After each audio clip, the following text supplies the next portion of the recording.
This is a podcast from The Bugle. It is a truth universally acknowledged that a single man in possession of a good fortune must be in want of a wife, and a race car, and a kazoo, and a pet tiger, and a PlayStation, and another wife, and a husband, and a skateboard, and a stuffed Vin Diesel, and a jetpack, and toilet paper made of giant moths trained to sweep your butthole.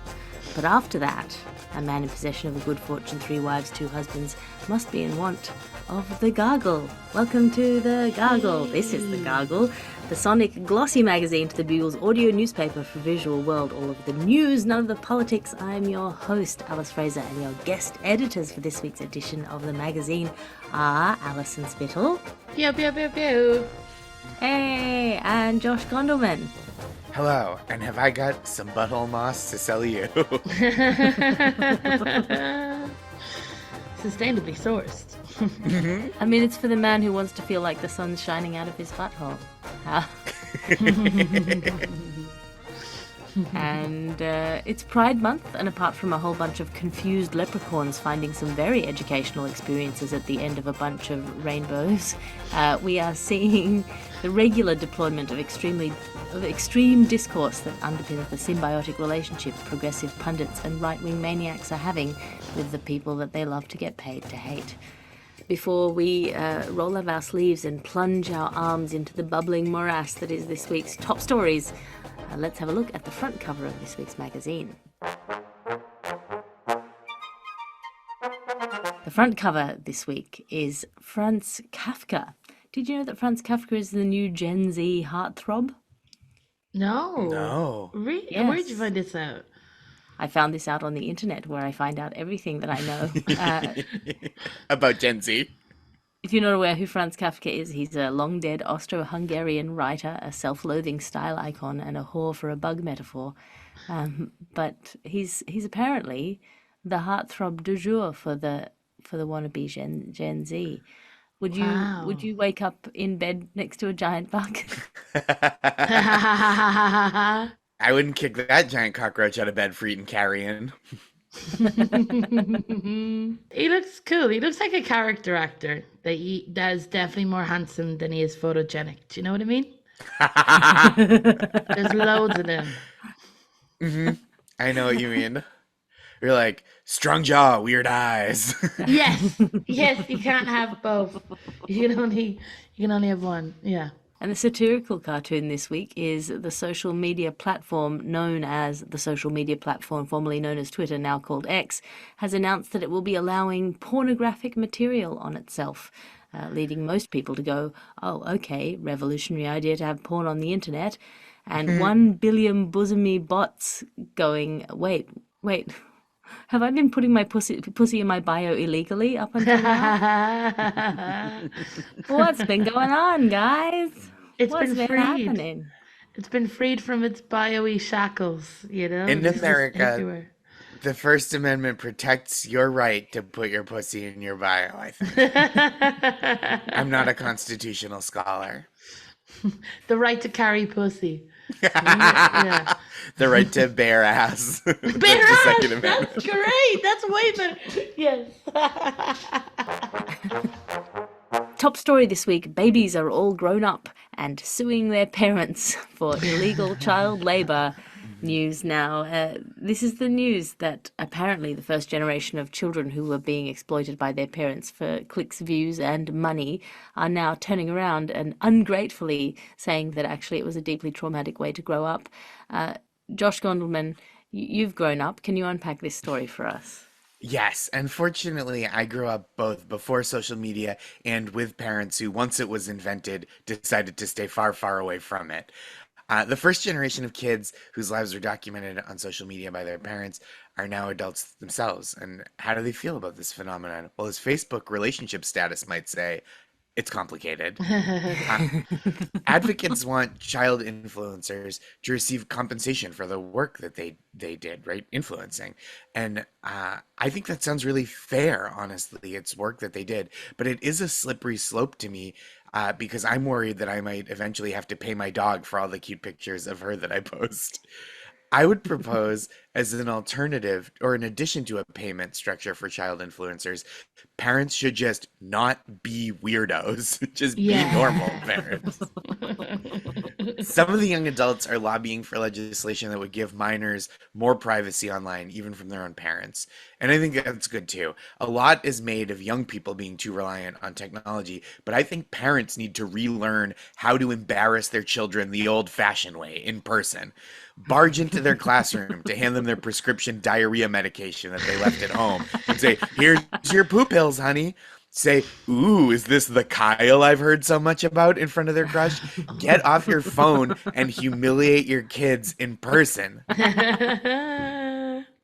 One proposal actually suggests that when you turn 18, you should be able to remove images of yourself as a child from the internet. And I think actually it should be the opposite. Parents should be allowed to post as much embarrassing stuff of their kids as they want, but not until they turn 18. You got a cute video of your toddler singing "That's That Me Espresso"? Well, can't wait to see it in 2040 when they're of age and you're not going to ruin their middle school experience. Well, I feel like there's a very small window of where you're allowed to post photos of yourself, because if this law goes through that protects the privacy of children, it'll only be really your hottest years, maybe between your mid-20s and your early 30s, and then after that, no one's posting pictures of themselves except under like heavily controlled conditions. Uh, You see 2 selfies a year, both from weddings. well, I just feel like most like AI must think that we're super hot because we only post hot pictures of ourselves that are at least 30% hotter than us on our best day.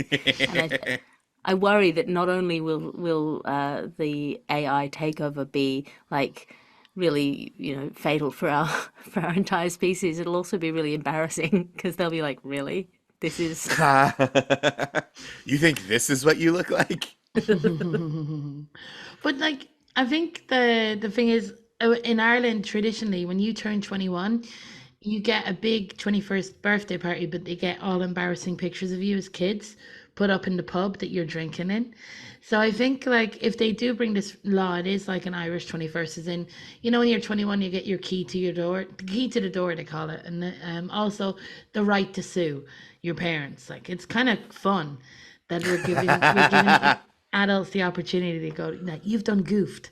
But I do think like pictures of babies and videos of babies are a service for the public at large. Many a time I've felt very depressed, and my first thing that I go to is YouTube, and I type in babies experiencing driving through tunnels for the first time, and it's where like it's where like a parent has a camera right up to their baby's face, and they go through a tunnel and the lights change, and I swear it's like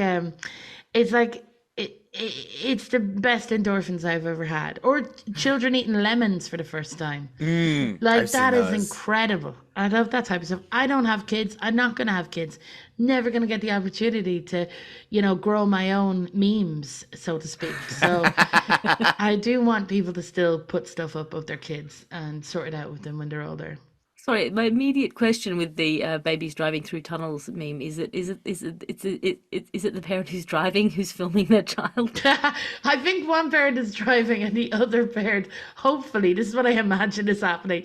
There's two adults in this car, one driving, one filming, and one baby performing. That's what I hope. Because if it's not, I've not consumed this in the most healthy way. You know what I mean? This is like finding out that your hummus is grown, or your hummus is made by someone who's also driving a car, and you're like, I really like that hummus, and I'm afraid for everyone. Yeah. The gig economy is out of control if that's happening. I feel like this whole trend is I mean, on one hand, obviously it's terrible when people exploit their children for financial gain, but all parents to a certain extent, like what's the point of having children if you can't overshare about their lives to all of your friends? That is the currency on which parents operate, either boasting about how amazing their children are or complaining about how embarrassing their children are, or the fact that they've done some incredibly improbable and horrifying way of getting poo somewhere it shouldn't be.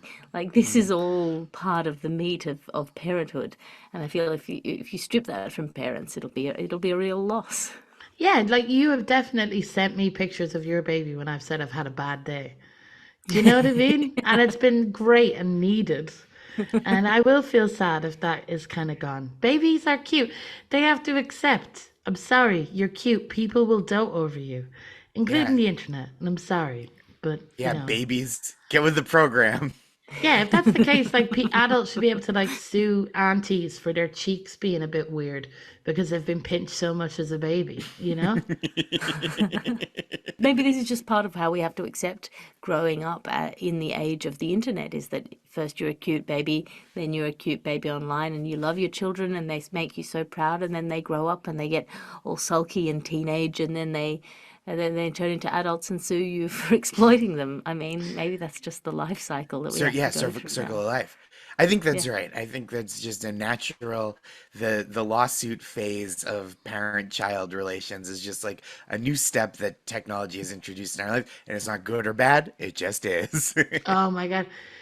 If we had the chance to sue our parents, I'd sue my mum. I remember my mum's name is Jenny, and the guys in school used to do a joke where they'd find out your mother's name and then make a pun on her name. So my mum was called Jenny for a penny. And once a guy, that's the amount of money. Once a guy was shouting after me at school, and my mum was collecting me, and he goes, Jenny for a penny, and my mum knew straight away. And she said, at least a tenner. How dare you? You know, so I think, Wow. I know. She's a very funny lady, but I was very embarrassed. So yeah, that's what I'd sue my mum for. You should sue her for a tenner. I should 10 euros, bang. Yeah, absolutely. In all seriousness, I think if people are using their children, filming their children and putting them online and making money off the backs of their children, they should be forced to have like workplace conditions and like someone there to supervise their children's welfare, and only work them a certain number of hours like it's a real job, because Totally. if you're getting that much money for it, you should be actually treating them like the child labor employees that they are. Have twins, only use one at a time. Yeah, the Mary Kate and Ashley rules. Um, I think if you think a baby going through a tunnel for the first time is cute, you can't wait till you see a baby smoking its first cigarette on a union mandated 15-minute break. Yes. Can I just say, to be like incredibly pedantic, I was part of my baby passing through a tunnel for the first time, and I've got to say it was not You were cute. the tunnel, yes. And okay, so who was taking the video? Was it you or was it someone else? My arms aren't long enough to do a normal selfie, let alone our ad section now, because you can't be what you can't buy. And are you a bear feeling a bit weird about meeting a lone female hiker in the woods? Try bear spray. Not the kind of bear spray that's used to spray away bears. This is bear spray for bears to spray away people. It's just half a glass of water in a mister bottle, but trust me, even lunging slightly towards her with this spray bottle, she'll flee for the safety of her car. And have you always dreamed of being a grand puppeteer? Do you yearn to move amongst the humans, secretly manipulating their society according to the will of the deep whisper? Stop dreaming and get that promotion with Knacks authentic human skin suits, made from real human skin. Knacks authentic human skin suits. Dress for the job you want. Jesus.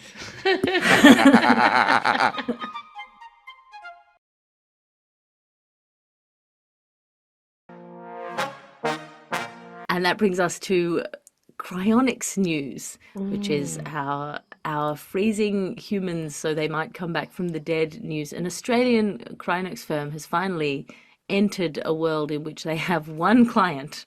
One client. They've been revving up for years, and now they have one person who they've frozen. I feel like you don't really want to be a prime mover when it comes to a cryonic firm. If you want to freeze yourself and last forever, like, you don't go with the newcomer in the industry. I feel you want somebody who was like an unbroken line since building the pyramids, and they have at least 1,000 people in the vaults. You want to be taking advantage of the economies of the scale. Alison Spittle, Yes. you've frozen while on a Zoom call before. Can you unpack this story for us? Yeah, so this is an Australian company that are offering cryogenics. So I looked at the price of it. It's $180,000. And a few extras. View. I like when I was like when they were offering extras. I was like, is this like Ryanair? Like halfway through your sleep, does someone offer to sell you scratch cards? Like, what is this? But yeah, it's $170,000, which is the price. And I looked it up of a two-bedroom flat in Bradford.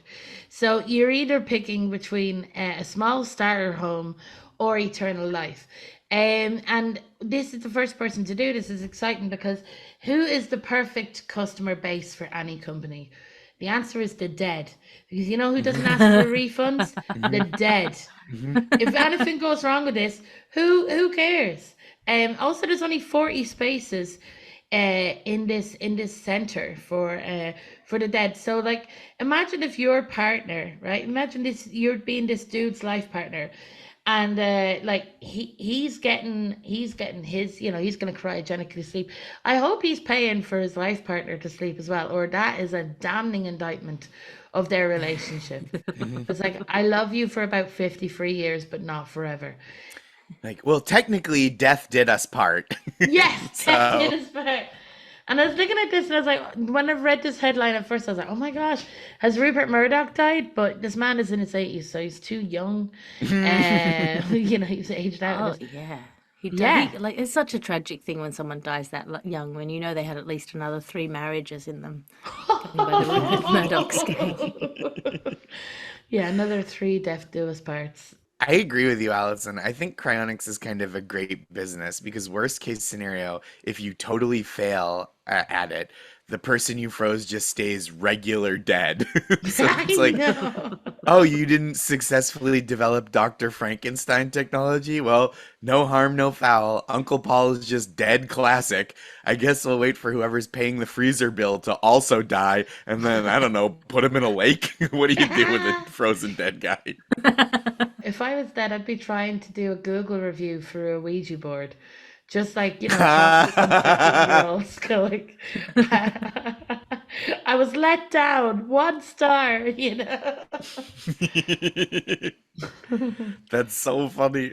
Yeah, it's just, they also said that their business was mostly ready when they got the call to freeze patient one, which also, patient one is kind of a grandiose term for someone who's already dead. When an old man dies and you put him in a freezer, he's not a patient. I would call him freeze pop one. That's what I would call him. Oh, imagine if they had grandchildren and they call him Pops. And now he's Yeah, Popsicle. Oh, no. Pop Popsicle. It's I beautiful. think that would be sweet. They also said they had had their eye on some clients, but the first client ended up being someone unexpected, which the only thing I can take that to mean is that they were eyeing some old people, and then a different old guy died first, and they were like, all right, he jumped the line.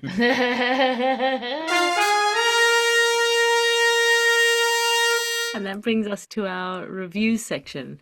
As you know, each week we ask our guest editors to review something out of 5 stars. Josh, what have you brought in for us this week? Okay, this review is going to sound almost like an advertisement, and not to tip my hand too far, but it's a glowing review. Have you ever wished you could chew on melted butter, but it's just too slippery? Do you watch those crime shows about medical examiners and think, I wish dinner could be more like that? Do you like portions of sushi but find it not quite expensive or messy enough? Well, have I got a seafood for you? Lobster. It's fishy, it's difficult to eat, and it's almost always alive when you first see it. And if that's not enough for you, people who don't eat it will tell you it's basically the cockroach of the sea. Well, joke's on you, skeptics. That just makes me think cockroaches might be delicious. But on the other hand, eating a lobster lets you wear a bib as an adult and not in a weird sex way, so you can pretend you're a very wealthy baby. 5 stars for lobster, the food that has to be restrained in a tiny enclosure with hand restraints like Hannibal Lecter himself. But you get to eat Hannibal. Beautiful. Yeah, that's Revenge. fun. We've always wanted to. Oh wow, amazing. I do love lobsters I too. know. I just had some at a family reunion. We were on Cape Cod, and I was like, this is fun. This is a good time. I feel bad eating them because they're famously monogamous. Oh, you know that. So you're like really taking someone's one true love out of the game. Yeah, exactly. Wait a minute, you wouldn't mind eating lobsters if they were more whorish? Yeah, I if was they were brought up poly, because it's Catholic. like you still got people. They still have someone, right? If you're in a polycule, Yeah, I'm right? eating beef and I'm like, you whore. You know? They've got four stomachs. They definitely have four partners. One for each stomach. That's what I tell myself all the time when I eat meat. I'm like, these are bad, bad animals. I'm just, I'm like, yeah, I am justice when I eat. I am Lady Justice. Alison, what have you brought in for us to review? I got magnetic cat eye nails done today. So that's where you get so there's so much. What I love about getting my nails done is there's always a new technology that you have to pay a fiver extra for, and I'm like, give it to me, baby.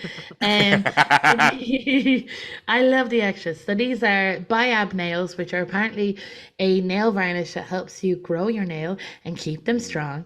And then the other element is they kind of got a little shimmer in them for the people in the podcast. It's like I've got little pearls on my nails.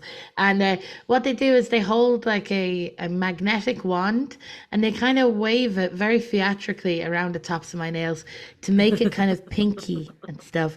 And I love it. I love getting my nails done because I love having someone hold my hand. Just as this nice that for human feeling. But now that they've added the magnets to this, I'm gonna give it 4 out of 5. It's incredible. I'm saving my 1 star for a new piece of technology which will come with my nails. Like I think they should put practical stuff at the end of our nails, like we're a little Swiss Army knife. Oh So like a yeah, corkscrew on one nail maybe, and like a little knife. What else would be toothbrush. handy? I'm gonna get like a fob key in one, and then like a Hmm. credit card key thing here, so I put it against, when I need to beep. I think it would be really handy. And that brings us to our next story. CEOs could easily be replaced with AI, according to futurism.com. Of all of the things that will be replaced by AI, maybe it's the guy who's skipping out of work to do golf. Alison Spittle, you put the O in CEO. Can you unpack this story for us? Yeah, so this is a really interesting article, and it's basically talking about how CEOs can be replaced with AI, which is really, really heartening because a lot of stuff that can be replaced with AI at the moment is like creative work, like art and writing, and it's nice to see the big boys upstairs get a bit of a taste of what we've had. But yeah, it's basically it's a survey of business leaders conducted by an IT consulting firm. 43% of respondents said they believe that AI could take over their jobs, and another 45% admitted that they were already making major business decisions with ChatGPT. So, like, it's already happening. It's going to happen more, but I can't see CEOs kind of cutting themselves out of being paid a lot because I feel like that's 80% of a CEO's job Hmm. is negotiating pay scale and stuff. So I can't see that happening. But with me, like I use AI in my emails now.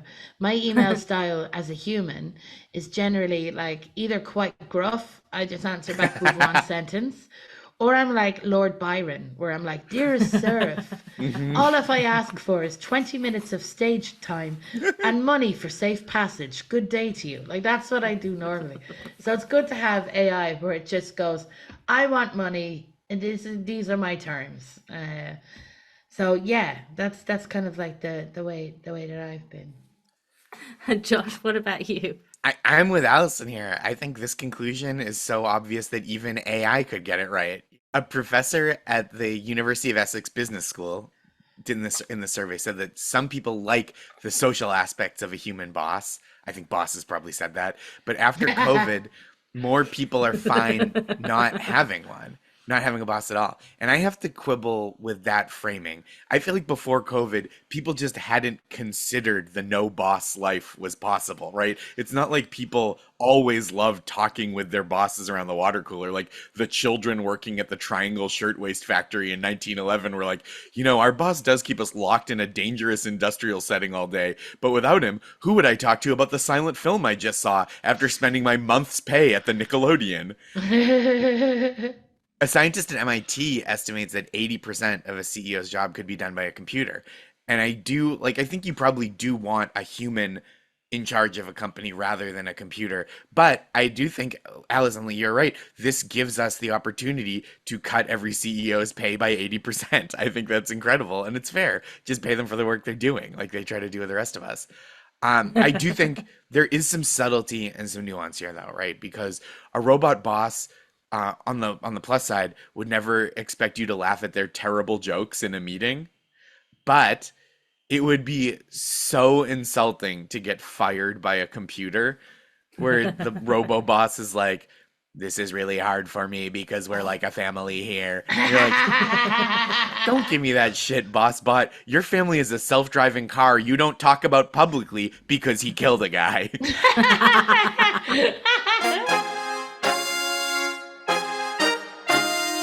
And poo drama now, and this is the news that a Berlin play has dramatized a very famous dog poo attack that was performed on a dance critic back in 2023.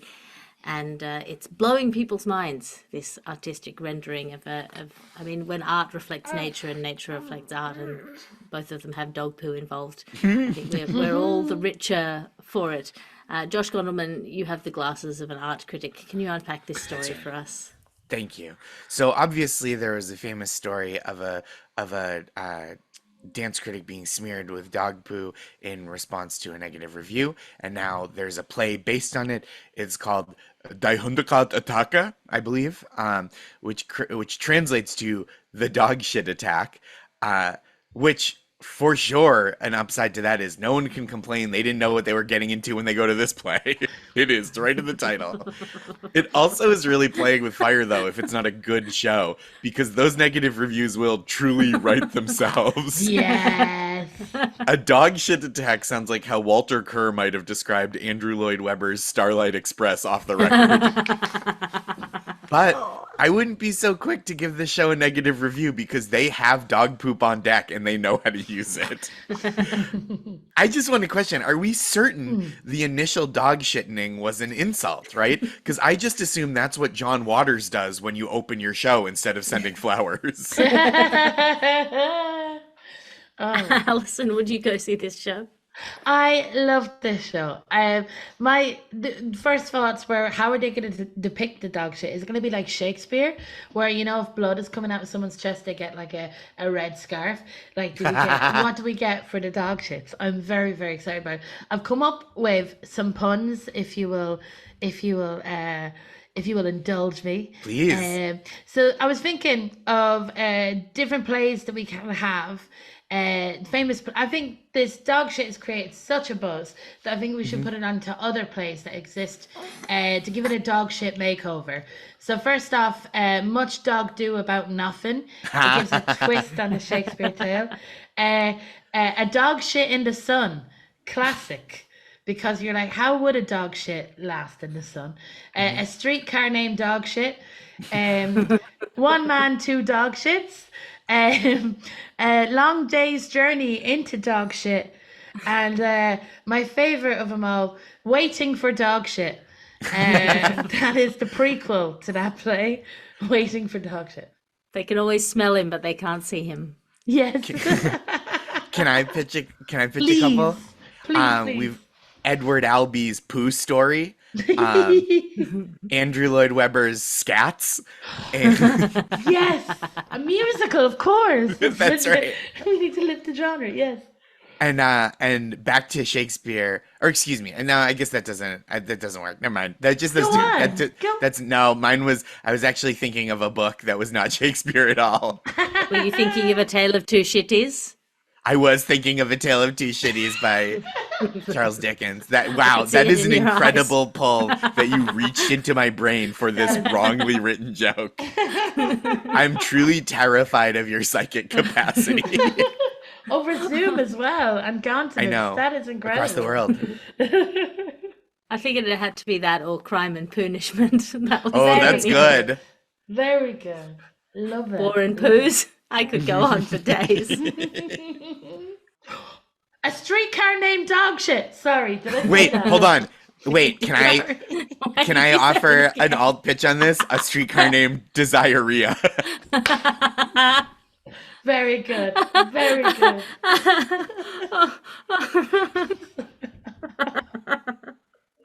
Wait. A streetcar. Oh, there we go. Yeah. Put a scat on a scat. That brings us to the end of this week's episode of The Gargle. I'm flipping through the ads at the back. Alison, have you got anything to plug? Babes, my tour is over. So what I got to plug is I got 3 work in progresses in the Edinburgh Fringe in the last week of the Edinburgh Fringe. I'm also doing on the last Thursday a new metal karaoke night, which is called System of a Clown, where we get comedians to sing new metal songs. It's going to be terrible and great. Just go to my Instagram, you'll find out information, or just type in System of a Clown, yeah. And Josh Gondelman, have you got anything to plug? Yes, I've got a few last tour dates. Before I record my special, I have a couple tickets left for my special taping, late show, June 21st at the Bell House in Brooklyn, and then going backwards from there, running the set on the 18th at Union Hall in Brooklyn, the 14th, or the 15th I'll be in Pawtucket, Rhode Island, just a couple tickets left, 14th I'll be in Rutherford, New Jersey at Bananas Comedy Club, 13th I'll be in Stamford, Connecticut at New York Comedy Club Stamford, and the 9th in the afternoon I'll be at Helium in Philadelphia if this is out by then.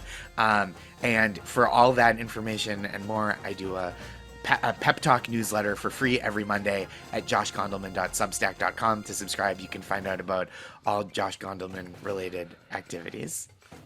Oh, that sounds delightful. I am subscribed to that newsletter, and I'm always sad you, that I can't Alice. come see your shows because I'm not in America.